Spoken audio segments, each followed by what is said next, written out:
Well, on to the news at this hour. Decision today by state lawmakers could signal the end of those movie tax credits that have lured so many Hollywood stars to the state of Michigan. 7 Action News reporter Ross Jones is following a key vote today happening in Lansing. Lawmakers today said it's time to roll the credits on Michigan's hotly contested and lucrative film incentives. They brought big and small budget movies here since 2008, and last year, lawmakers voted to extend them until 2021.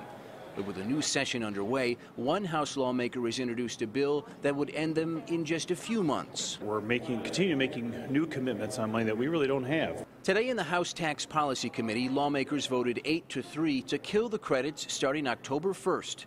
Representative Dan Lowers introduced the bill and was joined by 7 Republicans who say the incentives are bad news for state finances, especially as the state faces a $325 million budget deficit due in part to tax incentives like these. Batman, the movie, it's $30 million in payroll, $32 million in tax credits.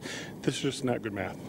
Last year, 27 film projects were approved with $64 million in incentives to go with them. And they're projected to bring in $245 million worth of in-state spending. Today, Representative Jim Townsend of Royal Oak was one of 3 Democratic lawmakers voting to keep the credits alive. He agreed that the state should take a look at cutting back on tax incentives, just not these. And we should really be comparing them to see which ones work and which ones don't.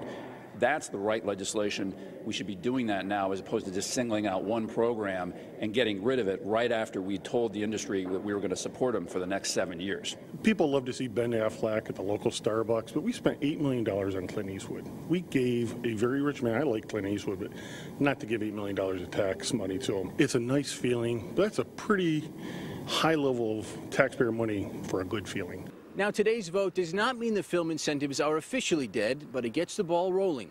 The bill still needs to go to the full House, and if it passes, then the Senate.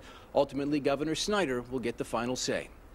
We're in Lansing tonight. I'm Ross Jones, 7 Action News. Okay, Ross, tonight from Lansing, thank you.